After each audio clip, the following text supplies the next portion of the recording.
obligé d'être cartésien, tout le monde est d'accord sur ce plan-là. Donc, de dire, le fait de se percevoir comme produit de la nature, et ça transforme votre rapport à la nature, même aussi quand vous voyez un singe, c'est un petit cousin, et quand vous voyez un arbre centenaire, un chêne centenaire, moi j'aime beaucoup les arbres aussi dans tous ces trucs, mais c'est une magnificence. Je veux dire, il y a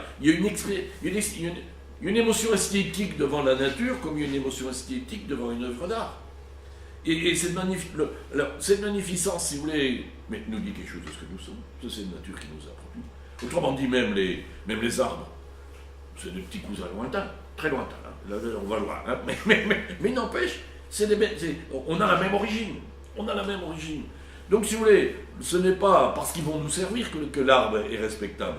Mais c'est précisément pour ce qu'il est. Mais lorsque vous êtes dans une perspective, qu'est-ce que c'est de là?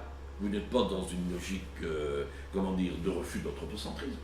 C'est bien l'humain qui est au cœur du débat, et c'est bien l'humain qui peut décider, qui quelque part, qui a une valeur à l'animal pour ce qu'il est, mais c'est un système de valeurs qui peut très bien s'intégrer dans une dynamique où il y a une hiérarchie des valeurs. C'est pas nécessairement en termes d'éthique. La question éthique se distingue de la question de la science, bien entendu. La question éthique, c'est quoi? C'est quel monde on veut. Alors, si on veut un monde où il n'est pas plus grave, où il est aussi, où il n'est pas plus grave d'écraser un enfant ou d'écraser un chien, ben effectivement. Mais c'est pas pour ça. De dire, l'anthropocentrisme ne conduit pas au mépris de l'animal. Alors, on est dans une logique où l'humain effectivement accorde des valeurs dans une problématique éthique, mais la problématique éthique, on est dans un registre précisément de savoir en fonction de quelles valeurs on construit notre monde. Et dans ce sens-là, si vous voulez, il me semble que la posture qui intègre les dimensions esthétiques et symboliques du rapport au monde permet un tout autre regard sur les choses qui valorise la nature pour ce qu'elle est, sans remettre en question la problématique de l'anthropocentrisme. Parce que dans la problématique de l'anthropocentrisme sont bien entendu les droits de l'homme. Hein. Et si vous mettez dans une perspective où les animaux ont autant de droits que les hommes, et lorsque vous voyez toute la problématique démographique qui s'annonce, je pense qu'il y a urgence à maintenir, si vous voulez, de front, d'une part, une affirmation des droits de l'homme, et d'autre part, effectivement, une affirmation d'un droit des animaux, mais qui n'est pas du même registre que les droits de l'homme. Vous en conviendrez, je prends position. Enfin bon, ça fait partie du jeu. Hein. J'en arrive dans ma deuxième partie. Je parle encore un quart d'heure. Je ne sais pas qui est le grand chef là. C'est vrai. Je ne vais pas vous endormir quand même. Hein, il est tard. Bon, enfin bref. Donc, qu'est-ce que ça a à voir avec la modernité? Non, mais ça a à voir avec la modernité. Pour dire les choses simplement, c'est clair que le problème écologique, c'est un problème du rapport moderne à la nature. Mais ça veut dire quoi moderne? En termes techniques, hein, la modernité, c'est le primat de la subjectivité. Alors ça veut dire quoi, primat de la subjectivité? Je vous ai déjà parlé de Descartes. Hein, il y a encore, bon, vous connaissez l'histoire de Descartes, mais enfin, moi je vais pas là. Donc, je viens de parler de Descartes. Non seulement Descartes propose ce concept d'animal-machine, et je dirais plus fondamentalement, il est plus connu d'ailleurs pour ça, son fameux cogito, qu'est-ce que ça veut dire? Que l'être humain, par sa raison, est capable d'un accès immédiat à la vérité. Donc, si vous voulez, on sort pas, on est en plein dans le Moyen-Âge, ce Descartes. Celui Galilée était condamné. Hein, et il a signé le fait qu'il reconnaissait que la Terre était bien le centre de l'univers. Donc, d'une certaine manière, Galilée, il a sauvé sa peau, mais le mouvement a été lancé, si vous voulez, donc très, très, très vite, c'est pas évident que c'était Galilée qui avait raison. Qu'est-ce qui se passe s'il y a un conflit entre la science et la théologie? 50 ans plus tôt, Giordano Bruno, là, il a reçu sur le bûcher. En 1633, Galilée a sauvé sa peau parce que c'est un rusé italien. Enfin bon, on pourrait parler. Hein, mais n'empêche qu'il avait tort. Qu'il avait raison. Et Descartes, qui est un mathématicien, prend la mathématique comme archétype du rapport à la vérité. Une vérité s'impose. Dans un raisonnement mathématique, vous ne décidez pas c'est vrai ou c'est faux. Non, vous suivez le raisonnement, tac, c'est vrai. Pourquoi c'est vrai? Ce n'est pas une décision, c'est quasi, il y a quelque chose qui s'impose à vous. Et bien la rationalité est telle qu'elle développe un rapport aux choses qui fait que la vérité s'impose à l'humain, qui est un être de raison. Pour Descartes, qui est un... Descartes, si on peut aussi... Descartes, c'est un grand chrétien, bien entendu. Hein, son deuxième point, c'est de démontrer l'existence de Dieu. Mais seulement, de même que pour Thomas d'Aquin, si mes souvenirs sont bons, la raison, c'est le plus beau cadeau que Dieu ait fait aux hommes. Hein? Un cadeau. Donner, c'est donner. Ah, bon. Alors, puisqu'on a la raison, on fait jouer la raison, et on n'a plus besoin du bon Dieu pour avoir la vérité. Ça, c'est une révolution culturelle. Bon. Qui dit le vrai dans une société?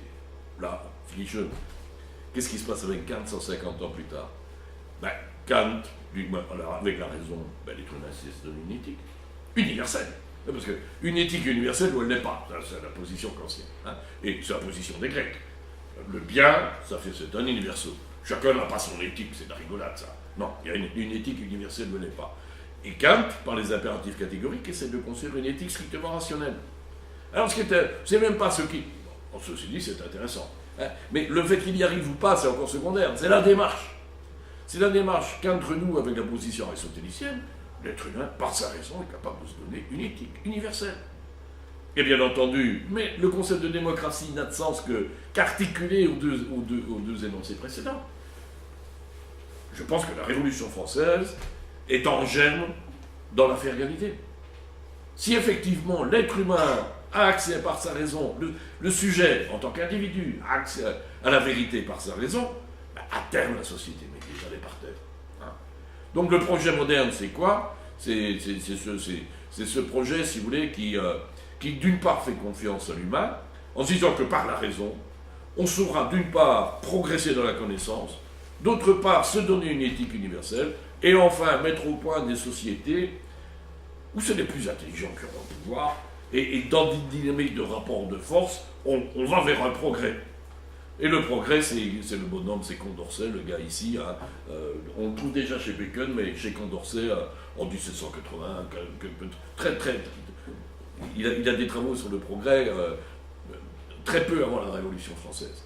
Donc la fin du XVIIIe siècle, hein, mais le concept de modernité est un concept de foi en l'homme, et de se dire, on va vers un progrès, si on fait confiance à l'humain, comme être de raison, dans une logique de connaissance, dans une logique d'éthique et dans une logique d'organisation politique, on va vers un monde meilleur.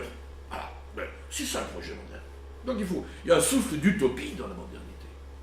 Hein? Donc non, on casse du sucre maintenant, mais il faut bien voir tout le souffle d'utopie qu'il y a dans la modernité. Alors où c'est que ça a foiré? Hein? Parce que il y a un problème. Donc il y a quelque part que ça a foiré. Pourquoi la crise? Je veux dire, il y a d'abord les événements et puis il y a des arguments théoriques, si vous voulez. Pourquoi la crise? Les événements sont tout à fait... Je n'ai pas dit, mais Kant, en 1700... Non, je crois. Vous me contredirez s'il y a... il a écrit un texte sur la paix perpétuelle. Tout simplement, quelle est l'idée de Kant? Quand des gens raisonnables ne sont pas d'accord, mais ils ne se tapent pas sur la figure. C'est les cons qui se tapent sur la figure. Enfin, il y a une chose un peu planement, mais si vous n'êtes pas d'accord avec quelque chose, on ne se tape pas sur la figure.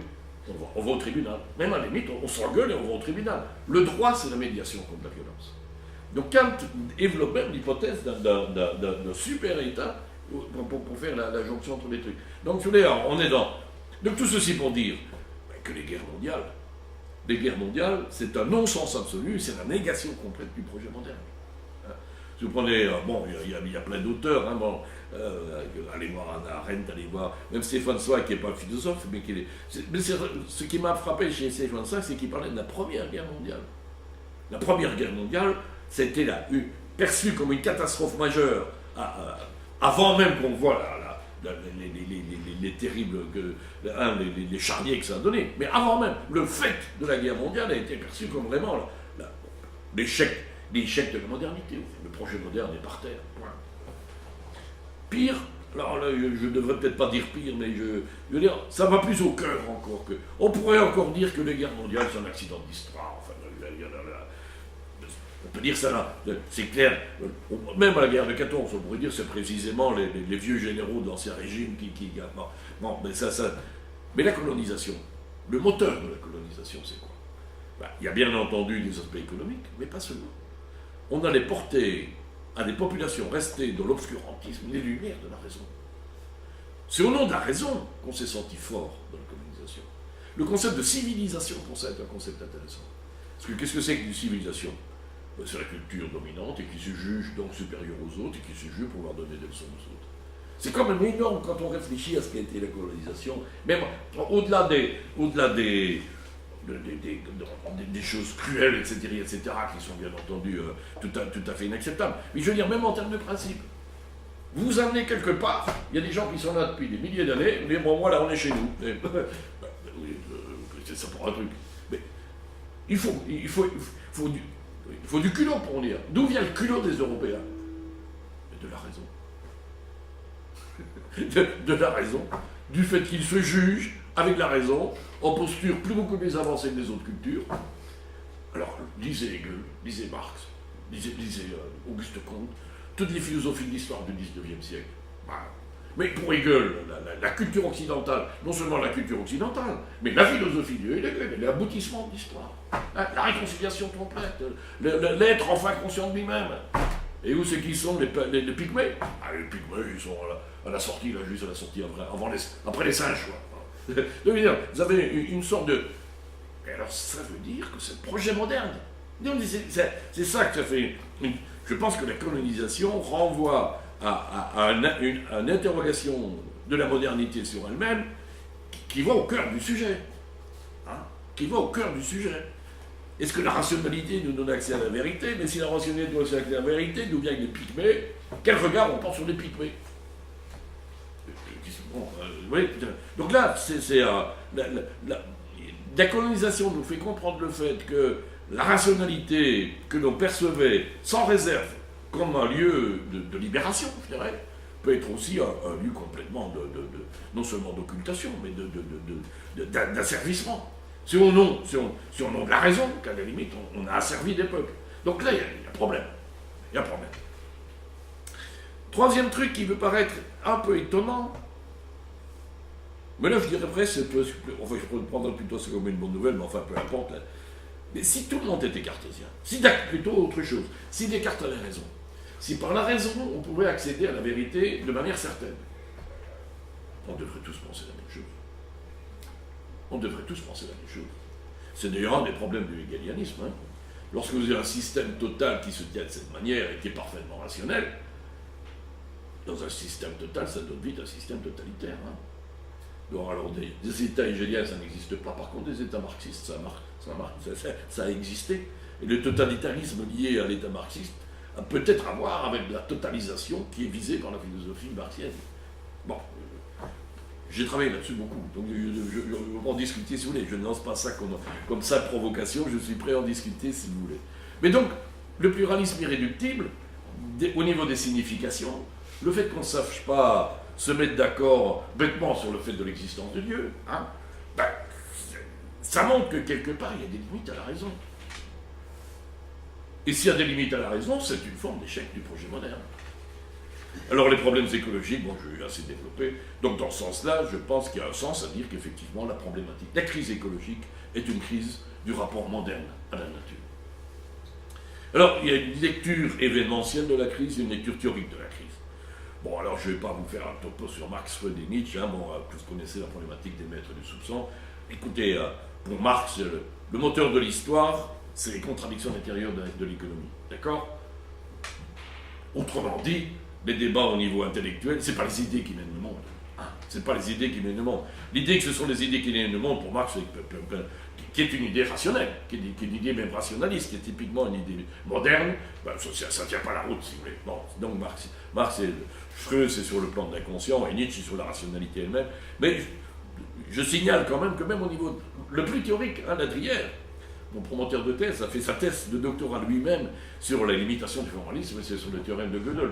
quelle est son interprétation du théorème de Gödel? C'est qu'à certains égards, les mathématiques ne sont pas capables de se fonder de manière apodictique, de manière absolument...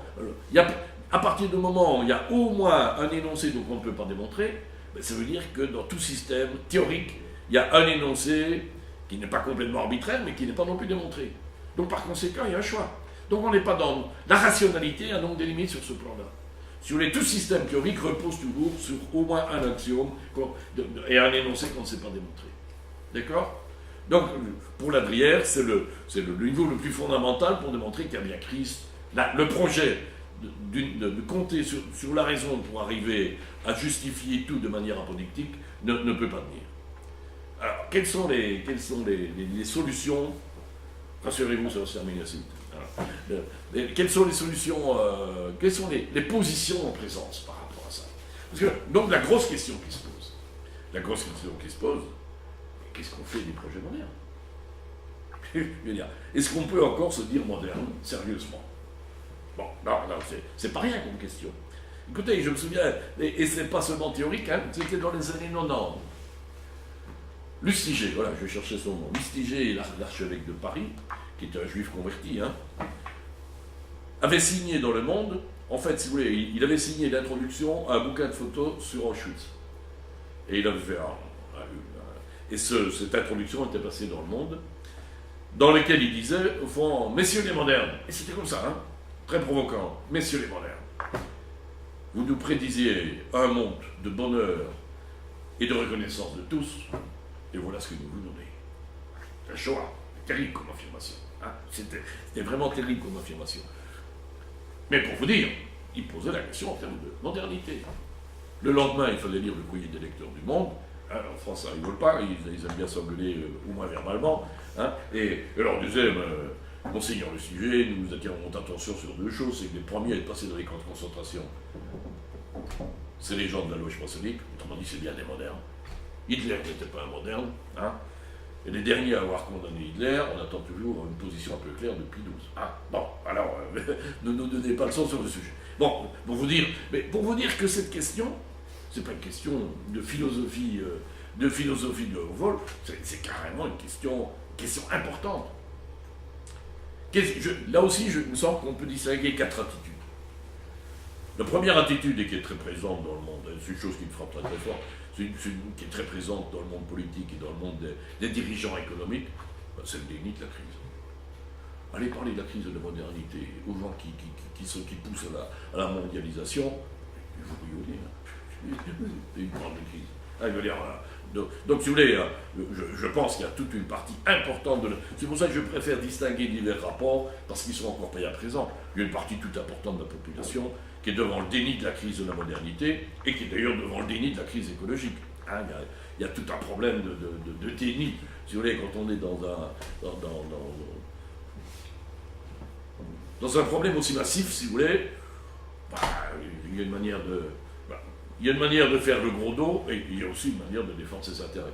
C'est peut-être un peu facile. Si vous prenez Trump, on est en plein déni de la crise, aussi bien écologique que de la modernité. Je ne sais pas si le concept de modernité n'a entendu parler, mais enfin, c'est un autre problème. Voyons le retour d'une deuxième attitude. Et là, qui est plus fréquente qu'on ne le pense, et aussi dans les instances dirigeantes. Je ne dis pas tous, hein. Si vous voulez, la crise, il y a un discours même de la décadence de l'Occident. Hein, il y a un discours de la décadence de l'Occident. La crise de la modernité peut se transformer en décadence de l'Occident. Comme discours. Alors, le discours de la décadence de l'Occident, mais dites-vous bien qu'il y a des discours religieux qui vont tout à fait dans ce sens-là. Au fond, vous savez, dans le monde religieux, il y a plein de gens qui n'ont jamais avalé la Révolution française. Il y a une dimension, si vous voulez, le Moyen-Âge, hein, avec l'église au milieu du village. Hein, au fond, c'est tout une symbolique. L'église au milieu du village, et c'est autour de ça que tout tourne. Alors, il y avait du consensus social, les fois fonctionnaient bien. Dites-vous bien qu'il y a de la nostalgie du Moyen-Âge, quelque part dans beaucoup de dirigeants, mais chez beaucoup de dirigeants religieux. Et qu'au fond, que la modernité, ça peut être une sorte de parenthèse de 2-3 siècles. Hein, alors, quand on a une institution millénaire. Donc ce que je veux vous dire, c'est que ce retour religieux, pensé en termes... Mais alors là, je parle carrément en termes d'intégrisme.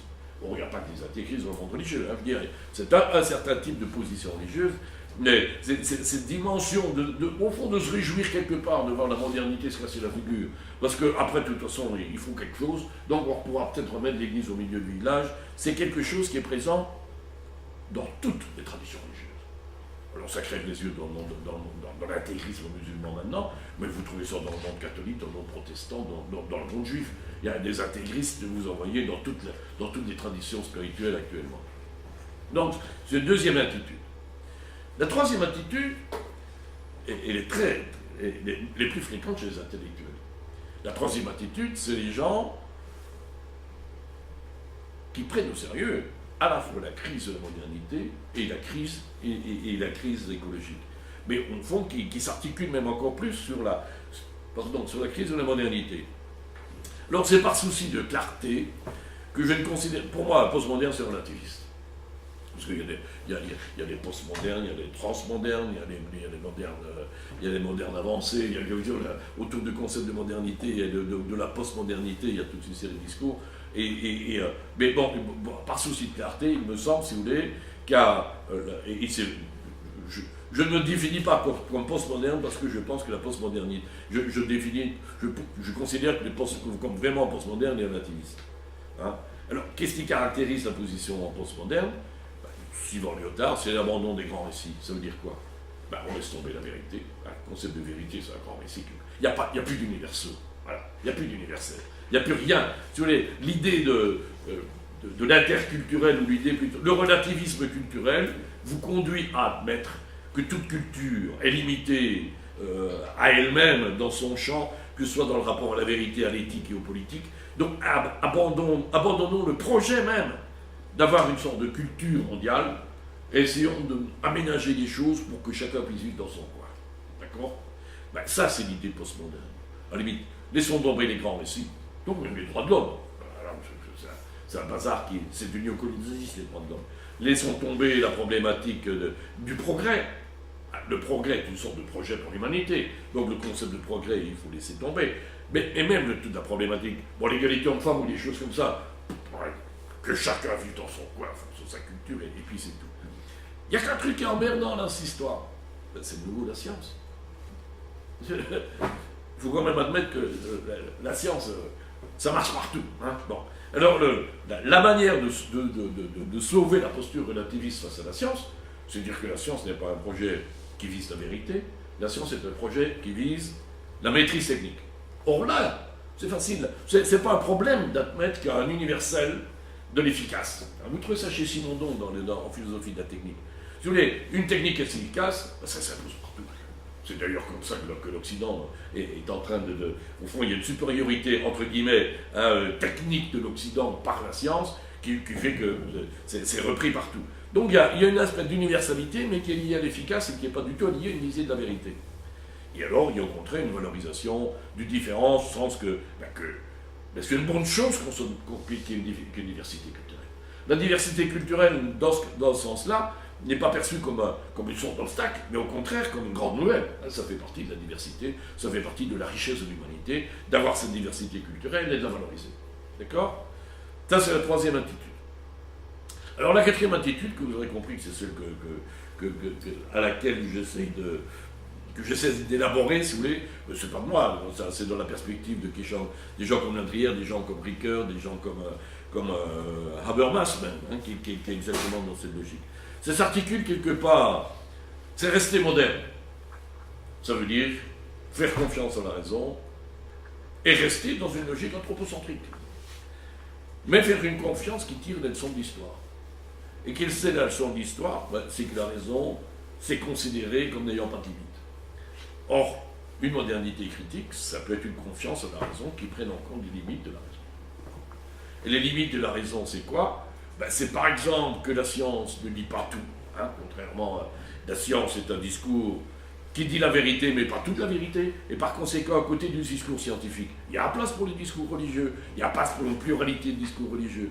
Donc, le rapport à la connaissance et de logique d'une connaissance critique, le rapport à l'éthique est encore plus complexe.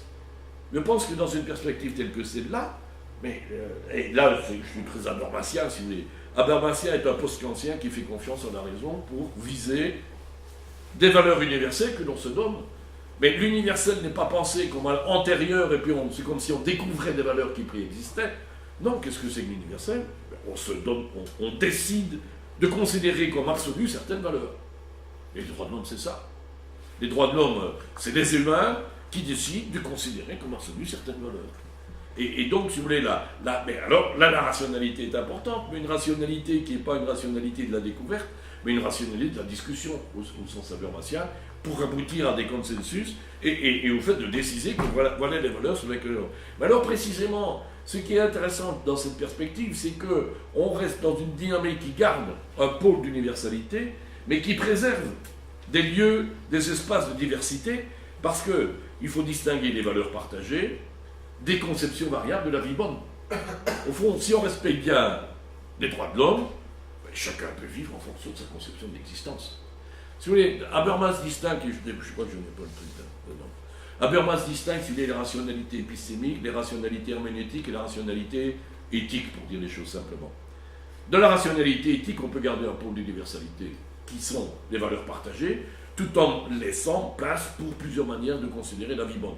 Autrement dit, que chacun puisse vivre en fonction de ses convictions religieuses ou des choses comme ça. Hein. Ou même, s'il est athée, bien entendu, s'il peut vivre de manière athée, mais même si vous prenez l'exemple de la vie affective et sexuelle, on est dans un registre là où on a l'impression qu'on fait n'importe quoi. On peut faire n'importe quoi, mais c'est pas parce que dans le registre de la vie affective et sexuelle, on est maintenant dans une posture où ça relève de la conception de la vie bonne, qu'il n'y a pas des valeurs partagées, et que bien entendu, vous prenez l'égalité homme-femme, vous prenez tous les droits de l'homme, vous prenez bêtement l'esclavage, hein, donc il y a des valeurs partagées qui peuvent s'articuler avec des conceptions de la vie bonne.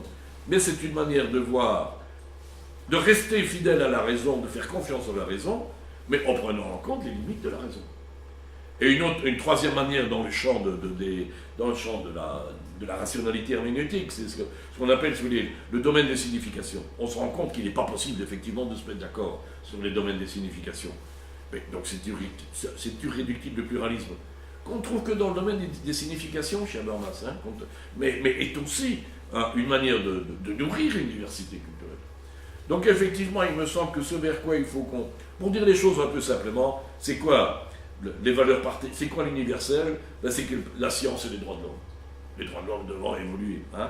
Mais d'autre part, la science et les droits de l'homme passent, me semble-t-il, du côté du patrimoine commun de l'humanité et ne conduisent pas à une homogénéisation culturelle.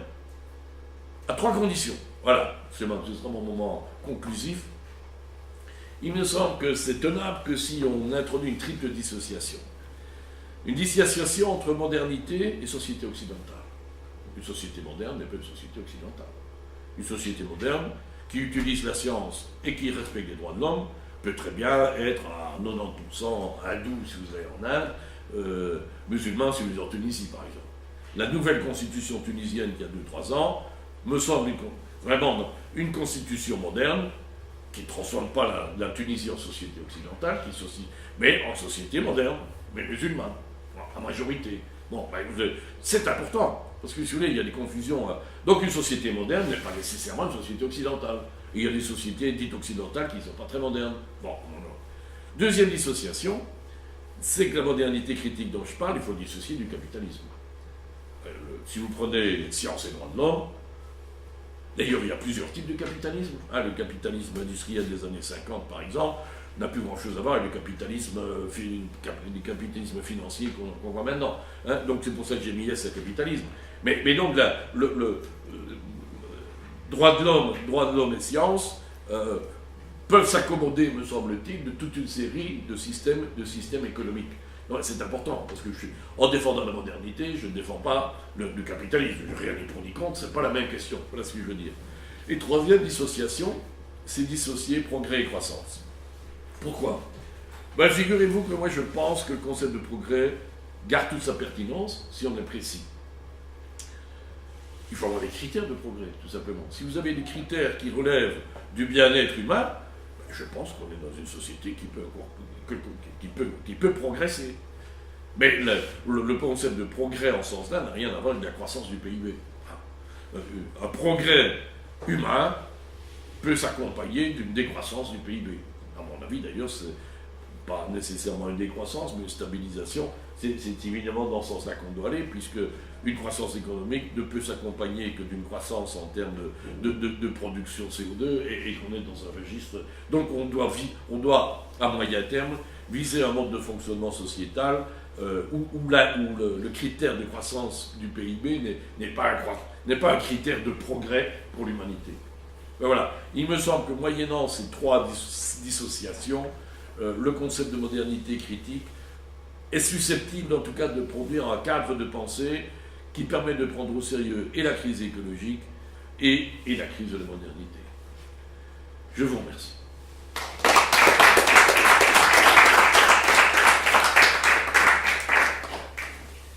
Voilà, merci pour votre intervention. Donc, est-ce qu'il y aurait des gens qui auraient des questions à proposer dans la salle? Moi j'en ai une. Je me demandais en fait, vu que avec le concept de modernité critique, on doit avoir on prend conscience des limites de la raison. Comment avoir une certaine certitude que notre agir éthique soit dans le vrai, lorsqu'on est toujours conscient qu'il y a des limites. Enfin, on se rend compte qu'il y a une situation un peu paradoxale de la raison, où elle est à la fois la solution et à la fois le problème, et comment vraiment bien s'orienter par rapport à ça, c'est vraiment compliqué. Ah oui, c'est compliqué ça, possible. Mais pour la terminologie que vous utilisez, c'est intéressant. Parce que, après Kant, on distingue la question du vrai de la question du bien. Avant Kant, non. Parce que, d'une certaine manière, qu'est-ce qui se passe au Moyen-Âge? Et ça remonte au Moyen-Âge, très précisément. Quand vous dites, est-ce qu'on est sûr d'être dans le vrai, ça présuppose que l'éthique précède quasi l'humain. Quel était le chaînement du Moyen-Âge? Il y avait le bon Dieu qui donnait le sens, qui avait l'éthique, hein, et qui connaissait tout. Bon, autrement dit, si vous voulez, l'éthicien, qu'est-ce qu'il cherchait? Il n'inventait pas une éthique, il découvrait l'éthique, qu'il est censé précéder. Et ça, c'est un schéma qui était le moderne remet ça en cause. L'idée moderne, quand on réfléchit aux dimensions éthiques de l'existence, on n'est pas en train d'essayer de se foutre de la peau du bon Dieu pour voir ce qu'il pense. D'une part, il y a beaucoup de modernes qui croient en Dieu, mais même pour les modernes qui croient en Dieu, la question n'est plus de savoir, au fond, qu'est-ce qui fera notre place. Il n'est pas à notre place, il nous a mis là pour ça. Donc on doit inventer une éthique. Donc c'est pas être dans le vrai. Donc ce que je veux dire, le concept de vérité n'a de sens que s'il y a correspondance entre ce que tu dis, quelque chose qui préexiste quelque part. Mais dans l'éthique, je pense que la présupposition actuelle, et c'est la présupposition habermasienne, c'est que c'est la présupposition kantienne. C'est l'être humain en tant qu'être de raison qui est capable de se donner une éthique. Donc on n'est pas dans le registre du vrai, pour dire les choses, mais on est dans le registre de l'universel, parce que rationnel. Donc mais c'est très différent. Donc c'est une première chose. Alors, deuxième chose, est-ce qu'on est sûr d'être dans le bon? On n'est jamais sûr d'être dans le bon. Mais justement, c'est pour cela qu'il faut une éthique de la discussion. C'est que d'une certaine manière, c'est en discutant qu'au moins les humains se mettent d'accord sur le type de monde qu'ils veulent construire. Donc ils se donnent des valeurs. C'est en cela qu'il me semble qu'il y a des valeurs fondamentales, et puis d'autre part, il y a des chemins pour les mettre en œuvre. Hein. Mais déjà se dire, dans l'ensemble de l'humanité, que chaque personne humaine est un absolu, doit être respectée comme tel. C'est un peu ça que nous défendons. Ben, c'est pas rien. Alors, mais non, ça ne résout pas le problème écologique. Mais on se dit, si on doit résoudre le problème écologique, on doit considérer ça. Ça veut dire concrètement que tous les êtres humains sont égaux, normalement, dans la question écologique. Or, nous, on a fait une étude il y a quelques temps avec un bouquin sur précisément le rapport à l'écologie et à la nature. Vous savez, les dimensions sociales, les dimensions sociales du problème écologique, c'est pas rien. Allez, même dans la société occidentale, là où il y a les gros problèmes de nuisances, etc., bien entendu, les gens qui ont le fric vont ailleurs. Bon, à partir du moment où les maisons sont moins chères, vous avez une dimension sociale qui se superpose à la question économique, même dans nos sociétés.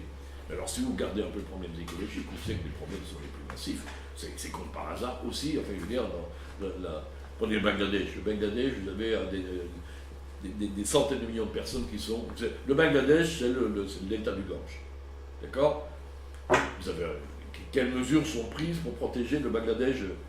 Allez voir la côte du Nord, la côte belge. Allez voir les millions d'euros qui sont investis actuellement pour renforcer les digues. Au Bangladesh, on ne renforce pas les digues. Hein. Et la probabilité qu'il y ait un tsunami au Bangladesh est beaucoup plus élevée. Nous, on est protégés de toute façon par l'Angleterre. Donc, je veux dire, on est déjà protégés et on a tous les moyens pour essayer de. Allez voir au Bangladesh, prochain tsunami, quelques centaines de milliers de morts, on pleure pendant 2-3 jours et puis c'est fini. Donc, je veux dire, donc la problématique, se donner déjà en perspective que tout être humain, que tous les êtres humains sont censés être égaux en valeur et défendus de la même manière sur la problématique écologique, je t'assure que c'est une valeur qui n'est pas rien du tout. Donc, et la question de se dire, est-ce qu'on est dans le bon? Ça, c'est une toute bonne question, bien entendu, mais qui est complexe. Et donc, il faut distinguer la question du bon, du bien de la question de la vérité, et la question du bien des modalités concrètes à mettre en œuvre pour arriver à gérer la chose.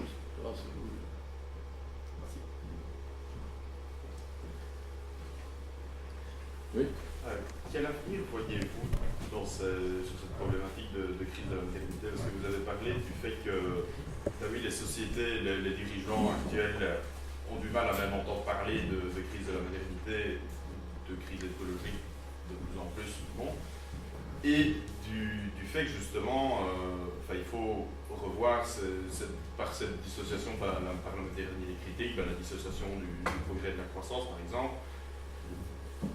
Comment imaginez-vous un changement drastique dans la société? Ouais, écoutez, dans le verbe s'autoproduit. Ah non, je vais peut-être un peu loin quand je parle des dirigeants politiques. D'ailleurs, il n'y a pas des dirigeants politiques, il y a quand même des partis qui réagissent et il y a des sensibilités à l'écologie, par exemple, à peu près dans tous les partis. Et quand je pense même à la problématique vous savez, les Français ont l'art du verbe. Chirac, hein, on parle des arts premiers maintenant. Je ne parle plus des arts. Avant, c'était des arts primitifs. Hein. Maintenant, on parle des arts premiers. Donc, même Chirac est sensible à cet aspect. Donc, quand je dis que massivement, on n'y est pas sensible, je pense que je caricature un peu. Je crois qu'il y a une sensibilité. Et d'autre part, dans les instances internationales, il faut distinguer les politiques immédiats. Puis d'autre part, bon, j'ai des collaborations avec l'UNESCO. Ben là, vous trouvez des gens quand même. Mais la question de la culture est au centre du débat. Hein. Donc, je veux dire, il y a des instances internationales qui traitent le problème.